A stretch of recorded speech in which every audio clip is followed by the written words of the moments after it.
Olá, boa noite. Em plenário, ministros do Supremo se manifestam em defesa da Constituição brasileira, da soberania nacional e da independência do Judiciário. Procuradoria-Geral da República se manifesta pelo arquivamento da investigação contra o governador do Distrito Federal por suposta omissão nos ataques de 8 de janeiro. Justiça declara a inconstitucionalidade do decreto que proibiu o serviço de mototáxi em São Paulo. Crime da 113 Sul. Sexta turma do STJ marca julgamento do recurso de Adriana Vilela, condenada a mais de 60 anos pela morte dos pais. Ministério Público do Rio de Janeiro denuncia a mulher conhecida como Rainha do Reboque por esquema de desvio de recursos públicos. E ainda, folia sem assédio. Ministério Público do Distrito Federal reforça ações de proteção e respeito às mulheres durante o Carnaval. O Jornal da Justiça desta quinta-feira, 27 de fevereiro, começa agora.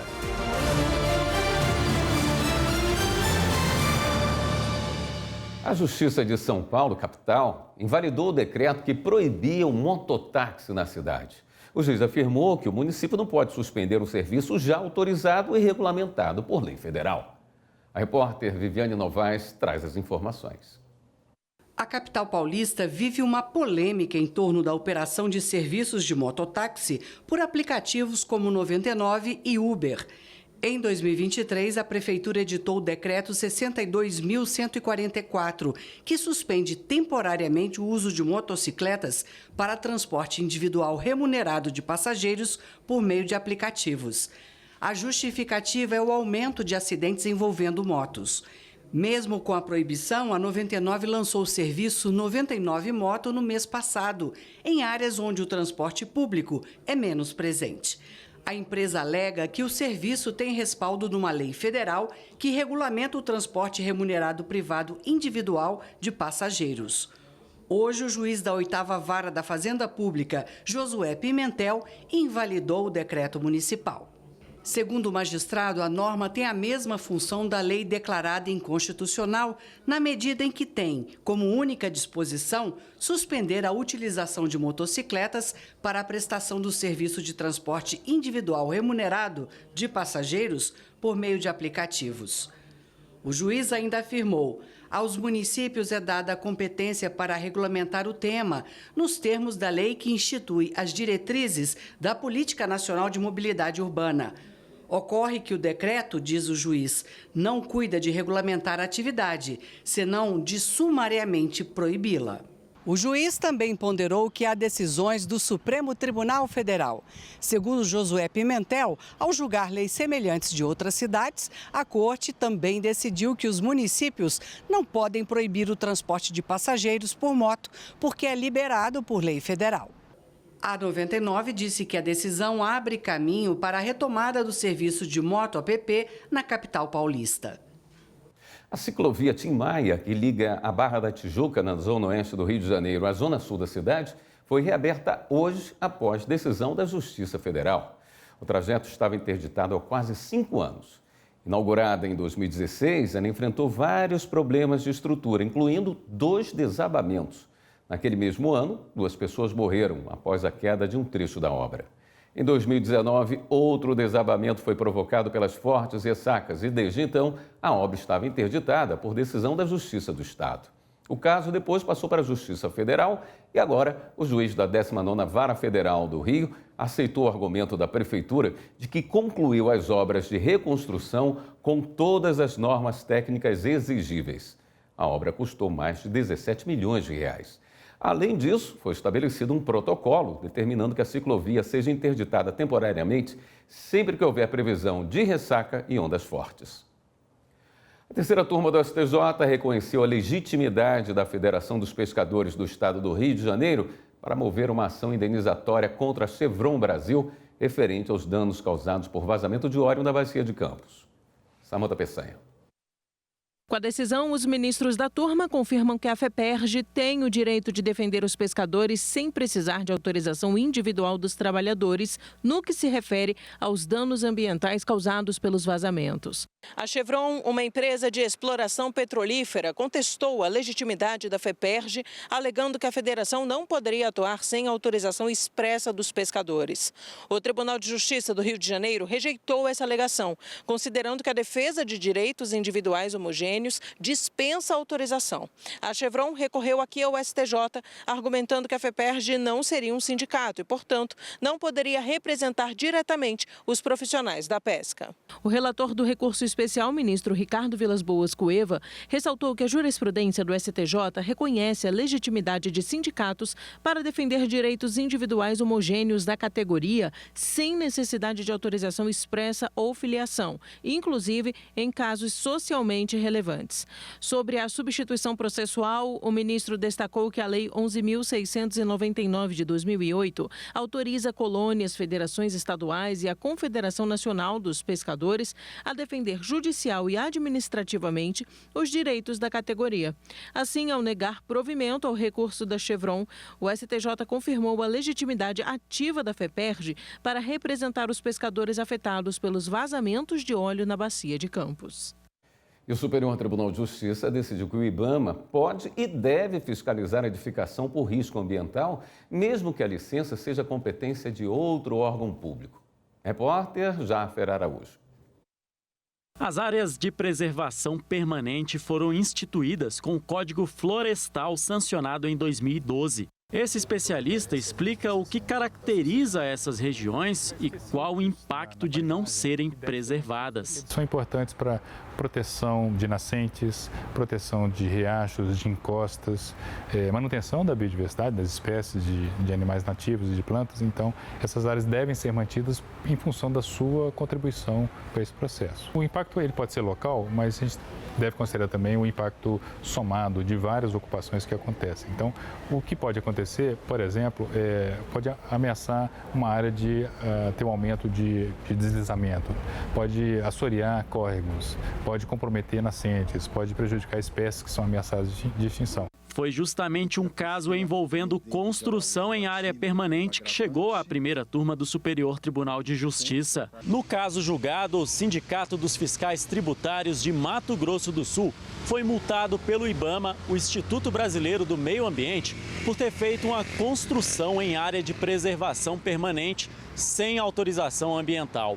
No STJ, o sindicato alegou que o imóvel autuado foi construído em 1994, antes da regulamentação sobre as áreas de unidade de conservação.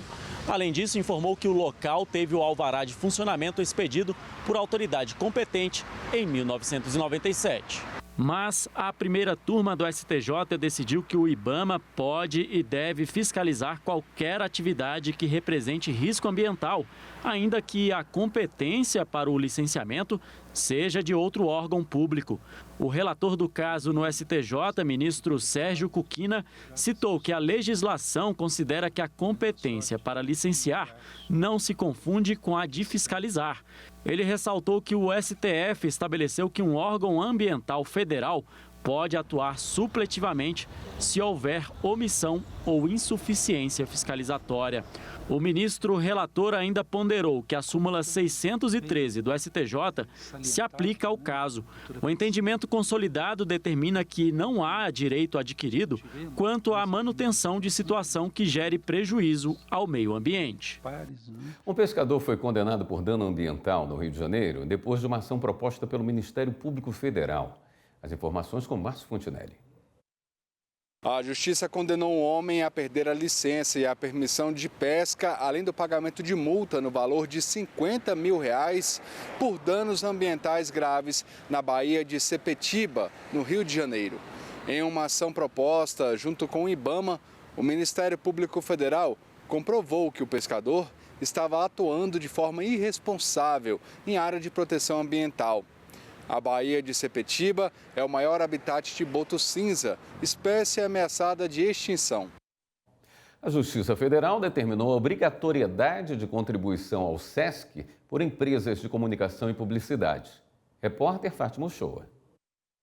As empresas alegavam não ter obrigação de contribuir para o SESC, o Serviço Social do Comércio, por não exercerem atividades comerciais e estarem vinculadas à Confederação Nacional de Comunicação e Publicidade.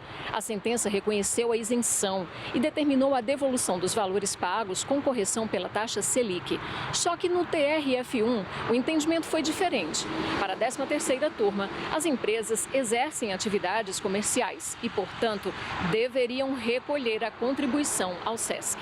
O relator desembargador federal Roberto Carvalho Veloso ressaltou que, atualmente, o Superior Tribunal de Justiça entende que as contribuições ao SESC e ao SENAC incidem sobre empresas prestadoras de serviços que não estejam vinculadas a outro sistema de serviço social específico. Segundo o magistrado, a falta de provas de que elas estejam integradas a outra entidade do Sistema S, além da ausência de entidade específica que ampare a categoria profissional dos empregados, torna legítima a exigência de recolhimento das contribuições ao Serviço Social do Comércio.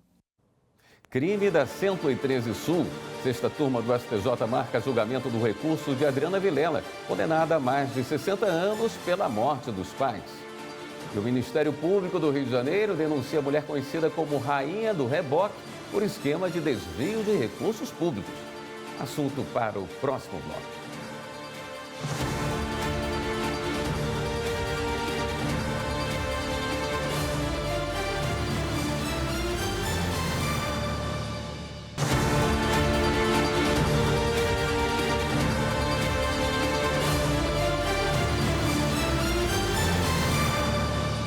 O Tribunal Regional do Trabalho da Paraíba reverteu a demissão por justa causa de uma mulher vítima de violência doméstica.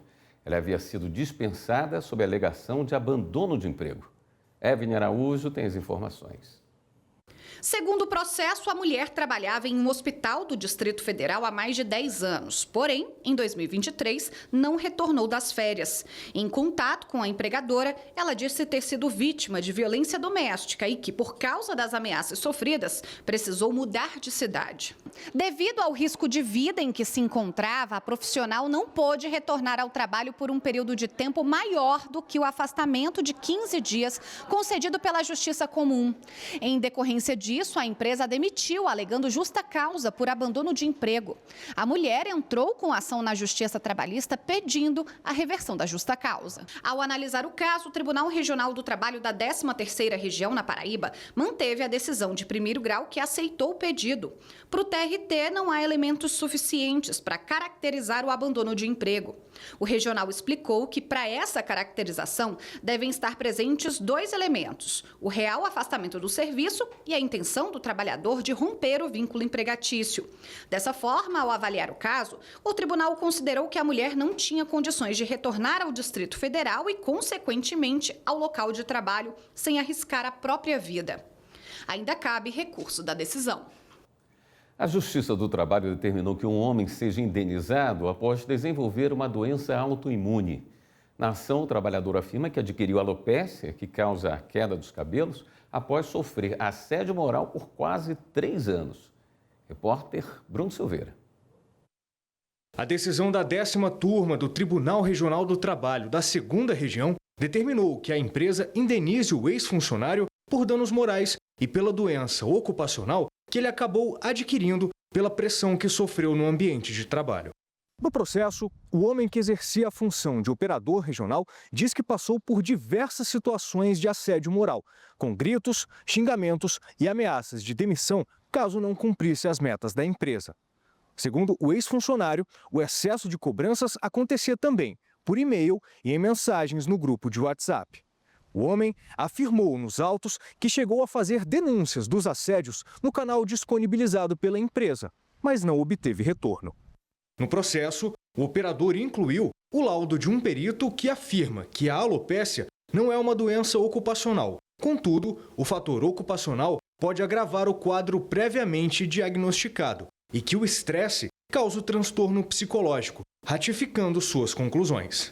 Na decisão, a desembargadora do TRT2 destacou que é necessário enfatizar que o fato de, no momento da perícia, o reclamante encontrar-se sem a manifestação da alopécia, isso não afasta o sofrimento pelo qual ele passou durante o pico da doença. O valor da indenização determinado pela Justiça é de R$ 35 mil. Procuradoria-Geral da República se manifesta pelo arquivamento de investigação contra governador do Distrito Federal.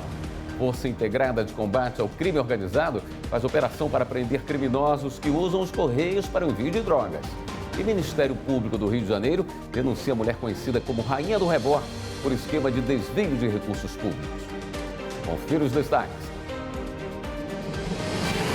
O Ministério Público do Estado do Rio denunciou à Justiça Priscila Carla Pereira dos Santos, conhecida como Rainha do Reboque, pelo crime de peculato cometido 97 vezes. Ela causou um prejuízo de mais de 3 milhões de reais aos cofres públicos, fraudando contratos com o Departamento de Transportes Rodoviários do Estado do Rio para remoção, guarda e leilão de veículos.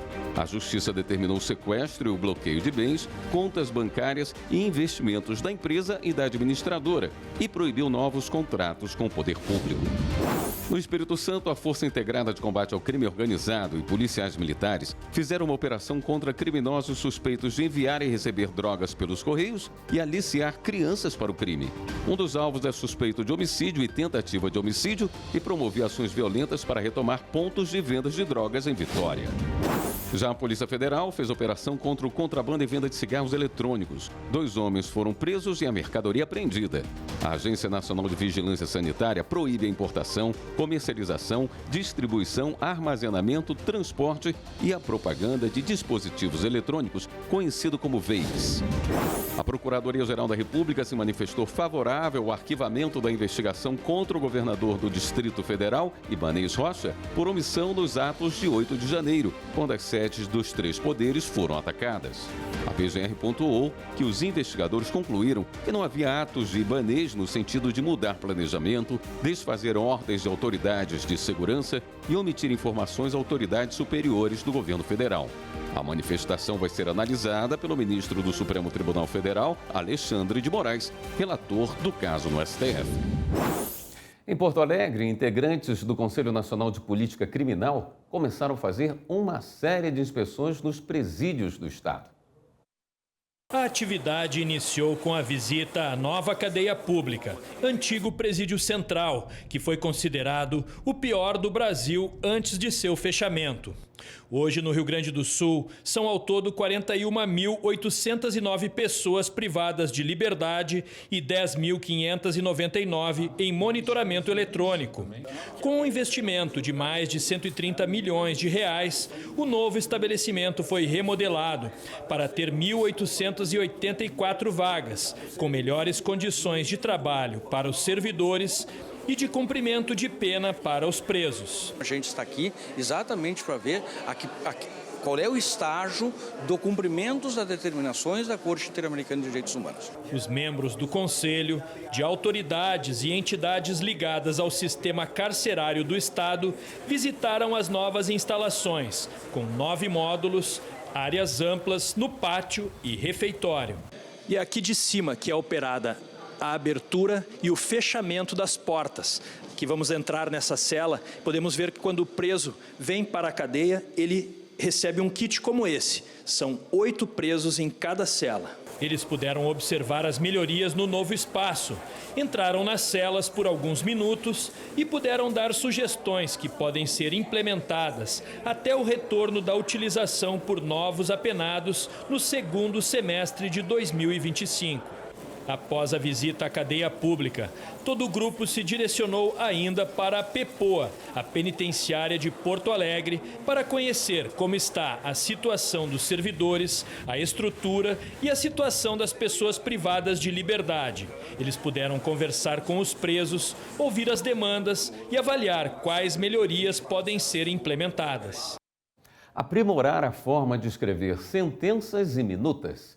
Esse foi o foco da capacitação especial feita pela Escola dos Servidores do Poder Judiciário de Mato Grosso. Visando o aperfeiçoamento de decisões judiciais e, com isso, melhorar a prestação de serviços ao cidadão, a Escola dos Servidores do Poder Judiciário de Mato Grosso realizou uma capacitação sobre aspectos teóricos e práticos das sentenças e elaboração de minutas.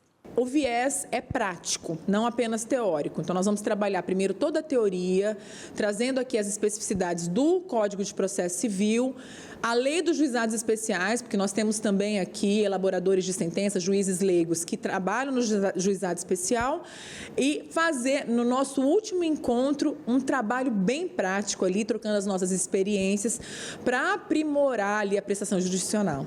O curso reuniu cerca de 50 assessores de gabinete e juízes leigos da capital e também de comarcas do interior, como Tiago e Simplícia. Ele trabalhou muito tempo na área criminal em Sinop. Já ela está em uma vara cível de Várzea Grande. E estão gostando bastante do conteúdo, que, aliás, foi pensado para atender uma demanda dos próprios servidores. Está sendo uma área nova para mim, o CPC, o Código de Processo Civil. E os aspectos que ela está trazendo de sentença e decisão está agregando muito para o meu conhecimento em específico e também, eu acredito, que para todos os servidores que aqui estão participando.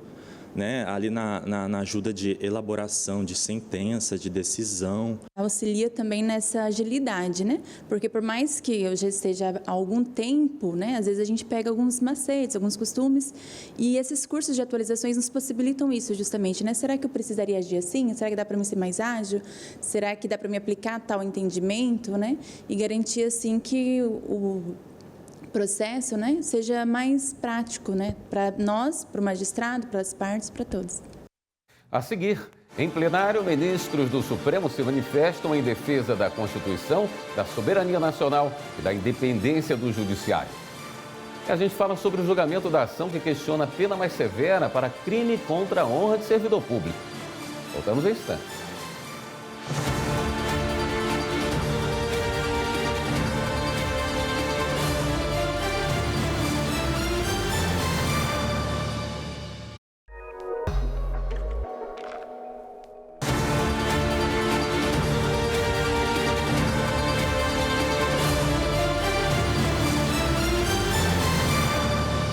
Na sessão plenária desta quinta-feira, ministros do STF defenderam a Constituição brasileira, a soberania nacional e a independência do Judiciário.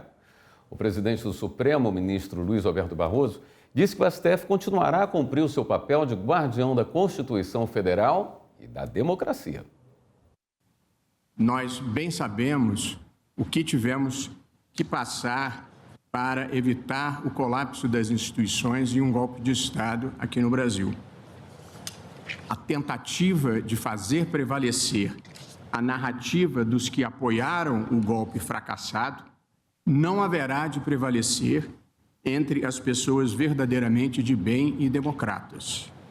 O Supremo Tribunal Federal continuará a cumprir o seu papel de guardião da Constituição e da democracia. Nós não tememos a verdade e muito menos a mentira.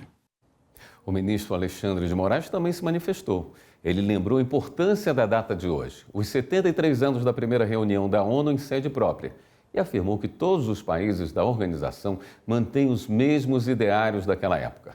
A luta contra o fascismo, o nazismo, o imperialismo, a defesa da democracia, dos direitos humanos e a autodeterminação dos povos. Ele também disse que o Brasil deixou de ser colônia em 7 de setembro de 1822. Vamos ver.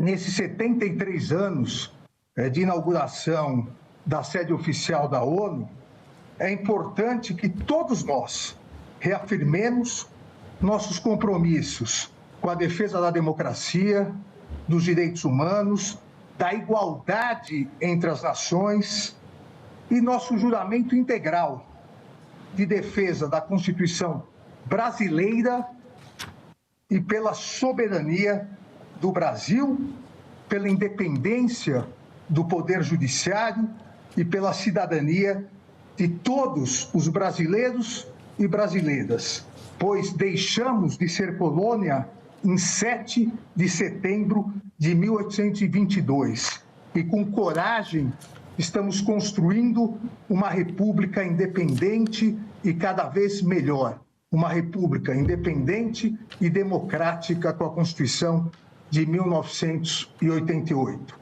E construindo com coragem, pois, como sempre lembrado pela nossa eminente ministra Carmen Lúcia, citando Guimarães Rosa, O que a vida quer da gente é coragem. O Supremo Tribunal Federal julga ação que questiona a pena mais severa para crime contra a honra de servidor público.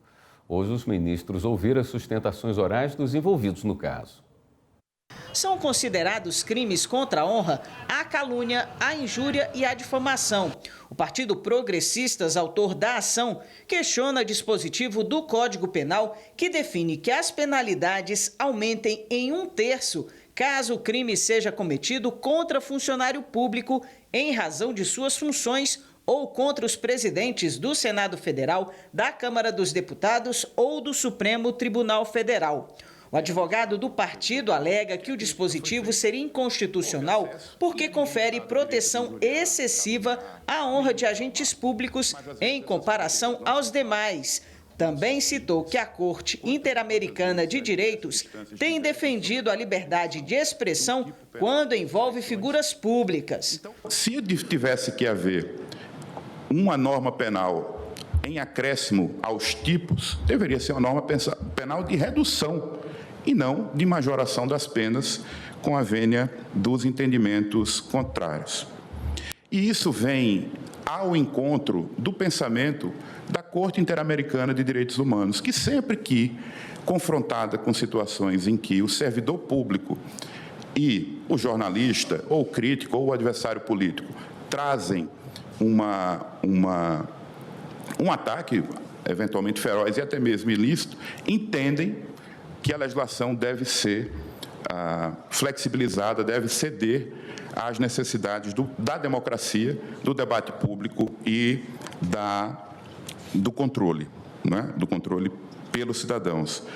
O Defensor Público Geral Federal também se manifestou, alegando que o dispositivo fere o princípio da isonomia. A norma também pode ter intercorrências com o princípio da isonomia, na medida em que confere uma proteção desproporcional à honra do funcionário, invertendo a lógica de controle estatal e dificultando o exercício da crítica democrática. E, claro, a proteção da honra do servidor não pode ser completamente desprovida de norma penal, mas, nesses casos, a própria jurisprudência internacional entende a importância de fixar limites claros para evitar efeitos sobre o direito de manifestação. O julgamento foi suspenso e será retomado em outra data para os ministros apresentarem o voto. Os ministros do STF também começaram a analisar as ações que questionam dispositivos da Lei de Abuso de Autoridade. São 5 ações propostas por entidades e associações que representam juízes, promotores e policiais. A lei é de 2019 e detalha que tipo de comportamento pode ser considerado abuso de autoridade por parte dos agentes públicos e fixa punições. Pela norma, podem ser responsabilizados servidores públicos e militares, autoridades dos 3 poderes e do Ministério Público e magistrados de tribunais e integrantes de Conselho de Contas. Nessa primeira sessão foram ouvidos os advogados dos autores das ações. As entidades alegam que a regra enfraquece a atuação de autoridades no combate à corrupção. O primeiro a se manifestar foi o representante da Associação dos Magistrados Brasileiros. Todos eles, no entender da AMB, violam o princípio da independência judicial, que confere aos magistrados as garantias necessárias para realizar a prestação jurisdicional por meio de decisões fundamentadas. Então, não parece juridicamente possível que as condutas dos magistrados, consubstanciadas em atos jurisdicionais ou a não realização desses atos, pudessem ser criminalizadas. O advogado da CONAMP também defendeu a inconstitucionalidade dos dispositivos da lei em discussão. Essa lei, para mim, além de inútil, porque ela repete dispositivos do Código Penal, ela, inclusive aqui agora, mesmo depois de proposta essa ação, o artigo 7º do Estatuto da Ordem foi modificado para aumentar a pena de meses de detenção para 2 a 4 anos de detenção. Aumentaram a pena depois de proposta essa ação. Poderia indagar, está prejudicado, porque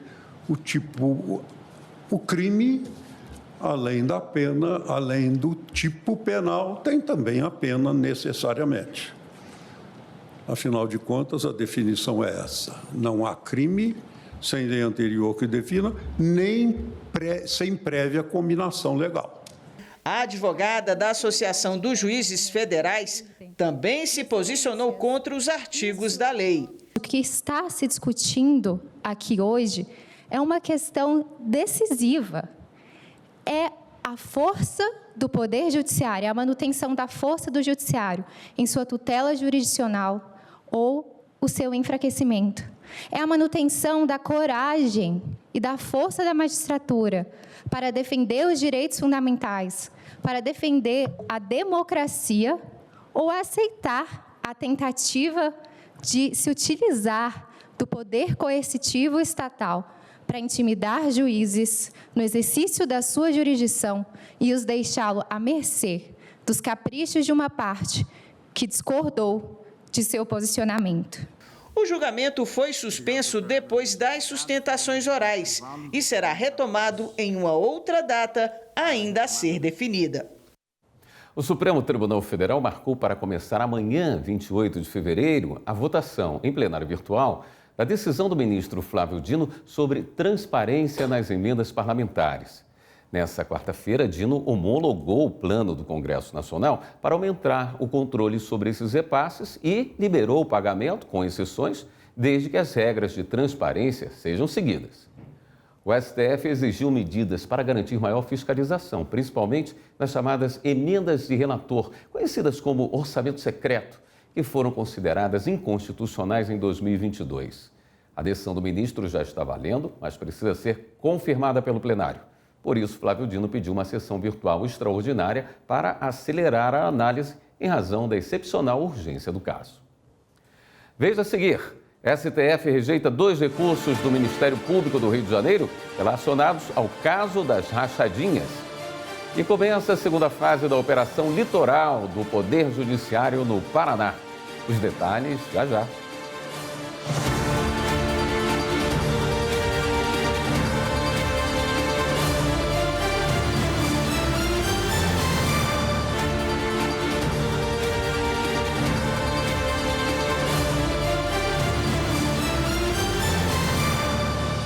O ministro Alexandre de Moraes, da Suprema Corte, negou mais um pedido da defesa de Jair Bolsonaro para ter acesso a partes do processo em que o ex-presidente é investigado. Vamos falar ao vivo com a repórter Viviane Novaes, que traz mais informações. Boa noite, Viviane. Boa noite, William, e boa noite a todos. Olha, o ministro Alexandre de Moraes negou novamente o pedido da defesa de Jair Bolsonaro, denunciado por crimes relacionados a um suposto plano de golpe de Estado. O ministro disse que não há dúvida nenhuma de que a defesa do ex-presidente teve acesso integral aos autos e ao sistema com as mídias. A defesa alegava que não tinha acesso, por exemplo, a um áudio de WhatsApp de dezembro de 2022. Nele, o general da reserva Mário Fernandes relata a Mauro Cid que havia estado pessoalmente com o ex-presidente e debatido o momento ideal de serem ultimadas as ações tramadas. Segundo o ministro Alexandre de Moraes, os documentos mencionados pela defesa de Bolsonaro estão nos autos e que o amplo acesso aos elementos de prova foi garantido. William. Obrigado, Viviane.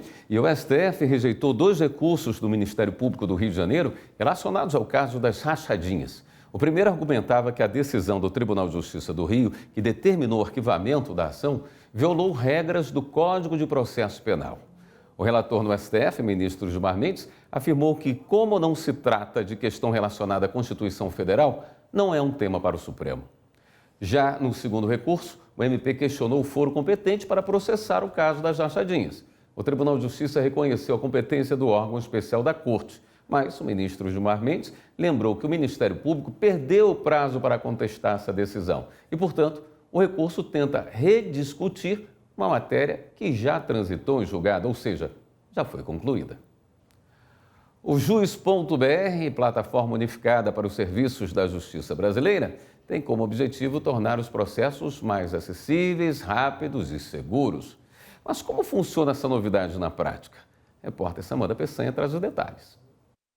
Uma pessoa, diversos processos. Pode ser na Justiça Estadual, Federal. Para saber o andamento de cada um deles, era preciso entrar na página do tribunal, às vezes se cadastrar, fazer um login ou ter acesso às informações colocando o número do processo em consulta processual.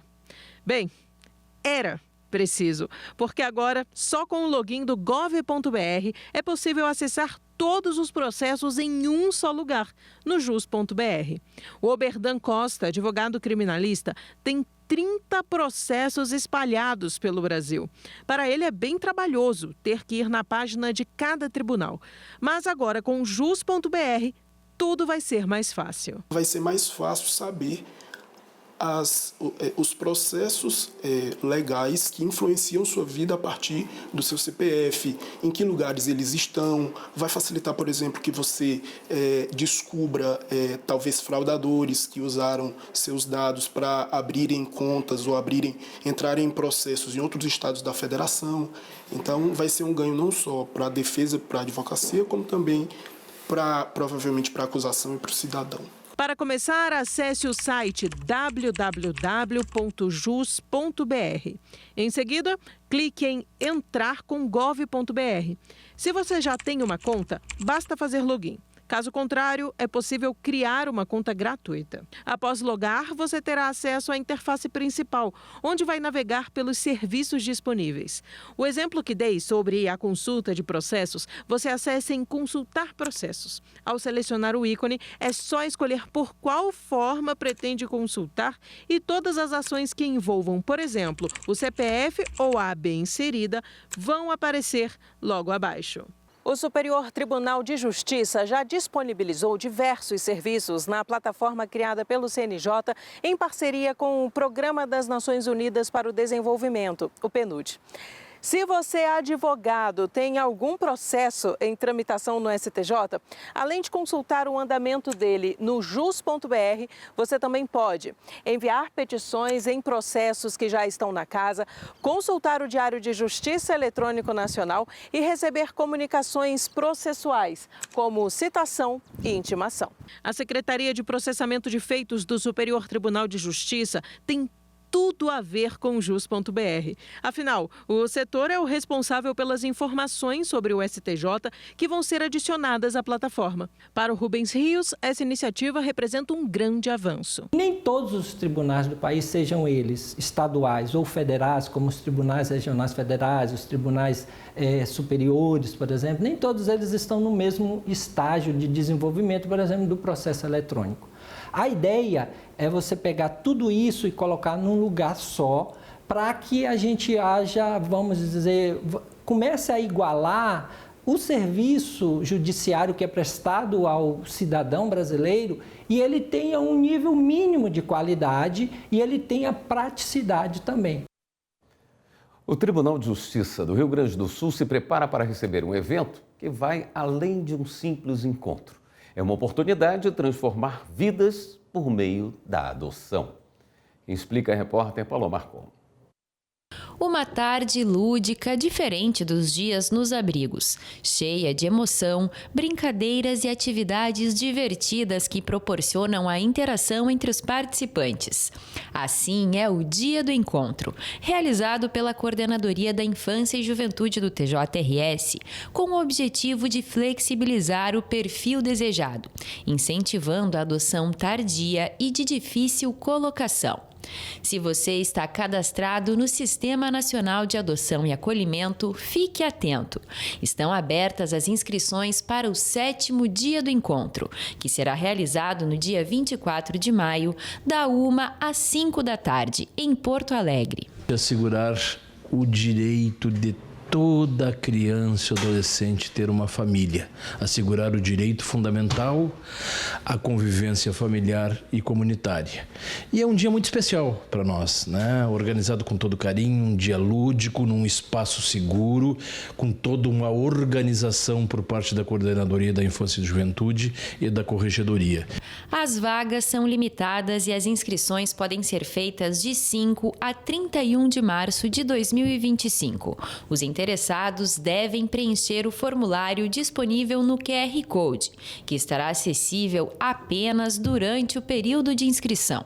Após o encerramento das inscrições, a Coordenadoria da Infância e Juventude enviará um e-mail confirmando a participação dos inscritos no evento. Só podem participar os casais ou pessoas devidamente habilitadas à adoção no Juizado da Infância e Juventude. Começou hoje a segunda fase da Operação Litoral do Poder Judiciário no Paraná. Com uma van itinerante, equipes com juízes, servidores e promotores vão atender as ocorrências nos fóruns das cidades litorâneas. Além de julgar casos de menor potencial ofensivo, também serão prestados serviços sobre andamento de processos, conciliação e mediação de conflito. A primeira fase da Operação Litoral, entre dezembro e janeiro deste ano, realizou 244 audiências e 830 atendimentos na van da Justiça Itinerante. A seguir, MPF cobra do governo do Pará explicações sobre a exclusão de blocos afro do Carnaval. E ainda, folia sem assédio. O Ministério Público do Distrito Federal reforça ações de proteção e respeito às mulheres durante o Carnaval. A gente mostra já já.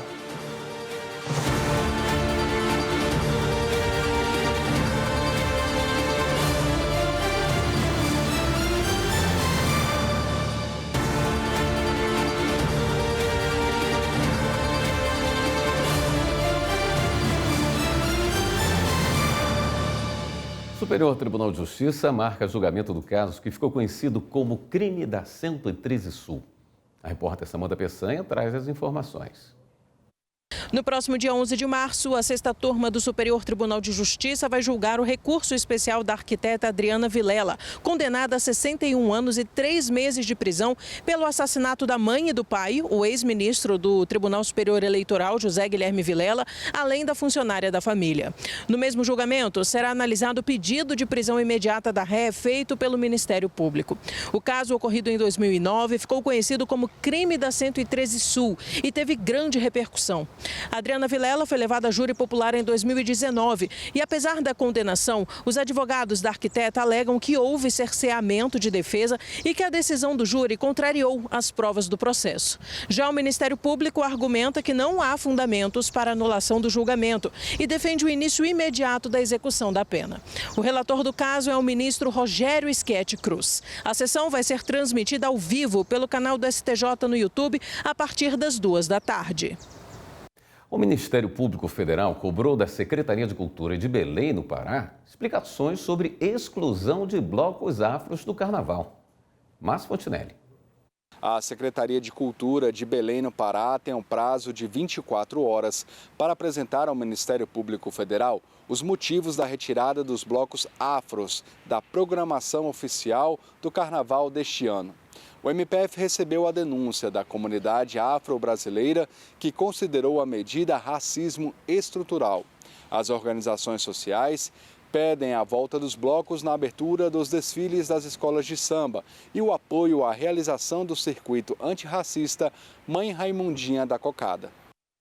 Para prevenir o assédio e combater a violência contra as mulheres durante o Carnaval, o Tribunal de Justiça de Goiás foi às ruas. É o bloco Nem Vem, que está na sua 3ª edição. Acompanhe a reportagem de Fernanda Cândido. Com muita música, samba no pé e alegria, o bloco Nem Vem do TJGO, Tribunal de Justiça de Goiás, saiu às ruas de Goiânia para atuar na prevenção ao assédio, à importunação sexual e, de uma forma geral, combater a violência contra mulheres. Para se ter uma ideia da necessidade desse tipo de ação, nos 2 primeiros meses desse ano, o TJGO já registrou mais de 3.000 processos de violência doméstica contra a mulher e mais de 1.700 medidas protetivas já foram solicitadas apenas em janeiro e fevereiro.